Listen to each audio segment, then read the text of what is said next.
del hemisferio occidental para ese organismo. Hoy está con nosotros para darnos el análisis. Claudio, si me escuchas, muy buenas noches. Y estaba yo empezando por Grecia, porque evidentemente es el caso más dramático. Un paquete de rescate por 110.000 millones de euros en 2010, un segundo paquete por 130.000 millones, una quita de deuda privada de más de 100.000 millones de euros y noticias de que van a quedar cortos los fondos en 2014 y 2015 para seguirlo rescatando. Y Brasil diciendo, ha llegado la hora de revisar estos paquetes de rescate. Primero, hay que decir que no solo es el FMI, es el Banco Central Europeo y la Unión Europea en esa troika. Y la pregunta, ¿llegó la hora? ¿Es una declaración política o es realmente una declaración de necesidad que tú ves que hay que hacer? Sí, en realidad el Fondo Monetario Internacional, en el caso de los países europeos, ha trabajado con la Unión Europea y también ha trabajado con el Banco Central Europeo. Lamentablemente el Fondo Monetario ha querido modificar algunos paquetes. El Fondo Monetario es el que le ha dado más posibilidades a los países a que tengan flexibilidad, pero en Europa hay una situación de ajuste más duro.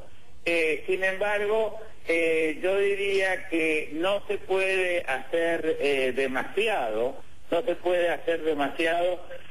para corregir las políticas que está siguiendo el fondo, porque realmente hay una situación de limitación, hay una posición de limitación en la capacidad de los países de ajustar menos, y en realidad no hay suficiente dinero para darle a los países lo que estos quisieran tener. Lo que quiero decir con todo eso es que realmente tiene que seguirse esta labor tan difícil, y en realidad Europa está empezando a recuperarse. Por primera vez los países desarrollados, por primera vez en 6 años, han crecido más que los países emergentes. Pero apoyando esta opinión, y de hecho la mira está puesta no tanto en el Fondo Monetario Internacional, sino prácticamente en la posición de Alemania, por un reporte del Bundesbank, un reporte interno que señala también que Grecia va a necesitar más financiamiento el próximo año. Esto es como decir, te lo dije, ahí viene, y por el factor político, recordemos que en Alemania se celebran elecciones en este mismo año, en octubre, noviembre, y ese factor parecería que está retrasando el reconocimiento de esta realidad, un reconocimiento de las autoridades de la troika. Exacto. La troika en realidad está limitada por el voto europeo.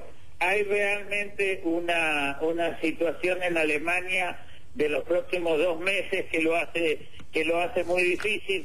El pueblo alemán, que es el que realmente ha estado poniendo más dinero en la economía más dinámica hoy en día en Europa, realmente el pueblo grande está en una posición muy adversa para dar dinero. Entonces se está esperando esto. Yo creo que son 2 meses más máximo. Es una pena que esto ocurra.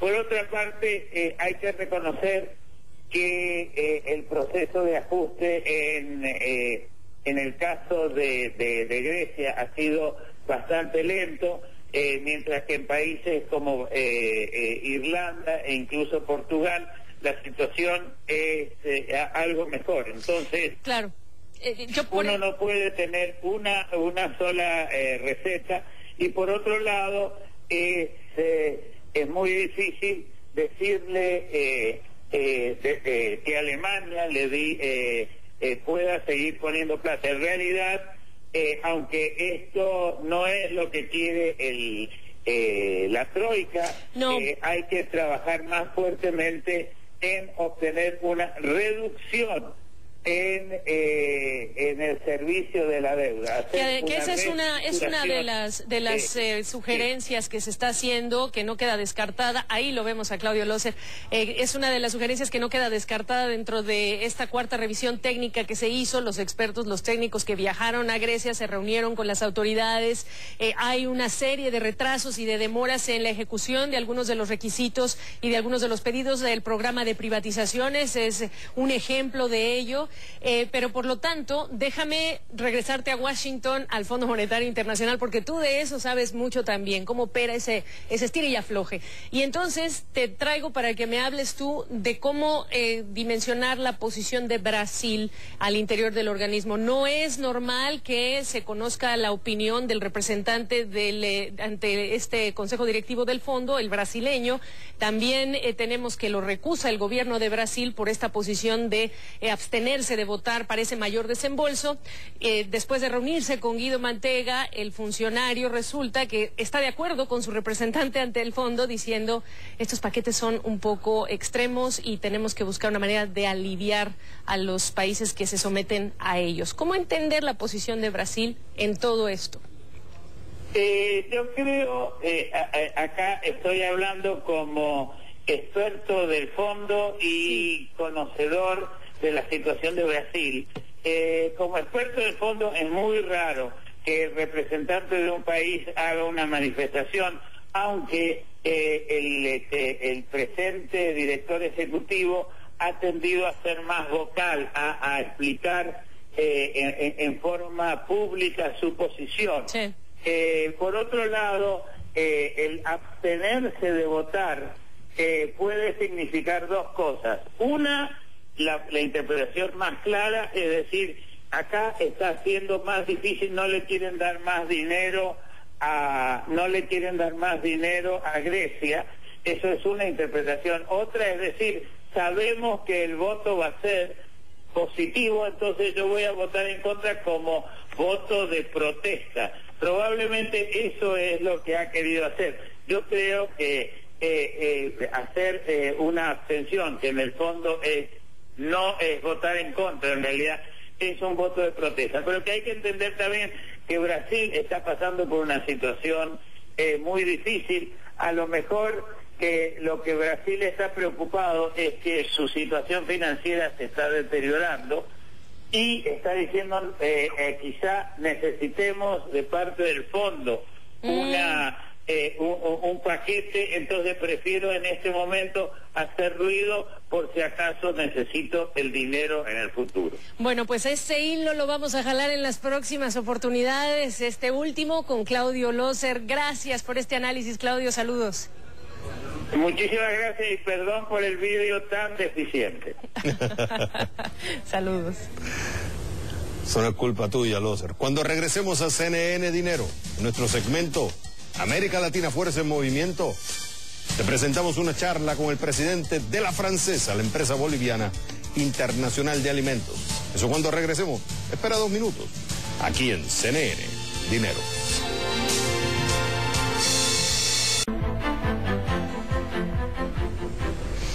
Esto es América Latina, Fuerza en Movimiento. Hoy les presentamos a la compañía boliviana La Francesa, compañía internacional de alimentos con ventas millonarias, basada en panes y lácteos. Charlamos con su presidente, Mario Antonio Jafar.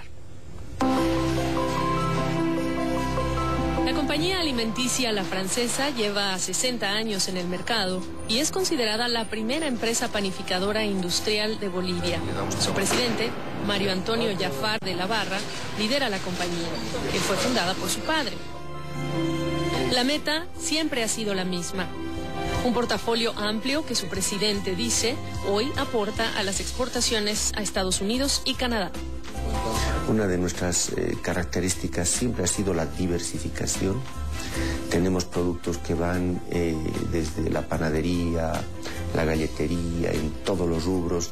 Tenemos ahora derivados lácteos. Y con el auge de los productos orgánicos, La Francesa utiliza la quinoa, un cultivo autóctono de la región, para satisfacer la demanda del movimiento global de alimentos más sanos. Uno de los principales objetivos han sido trascender mercados, ¿no? Y esto solamente se podía lograr en base a un recurso natural. Como somos productores de alimentos, identificamos que Bolivia, esto hace 10 años, es muy competitivo en la producción de quinoa.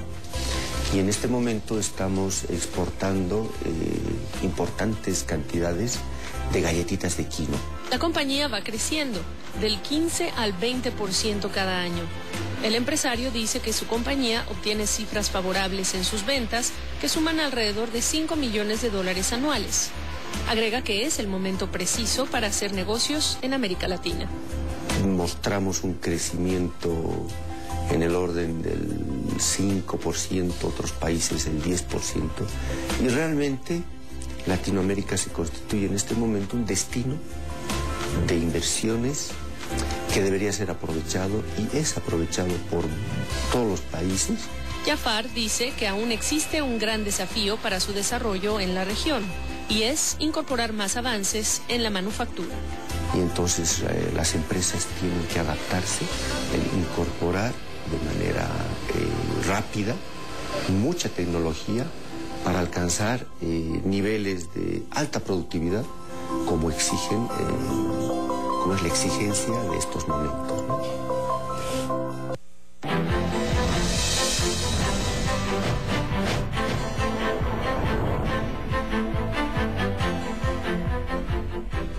Al volver de la pausa CNN Dinero, les contamos por qué algunas redes sociales están buscando eliminar la anonimidad.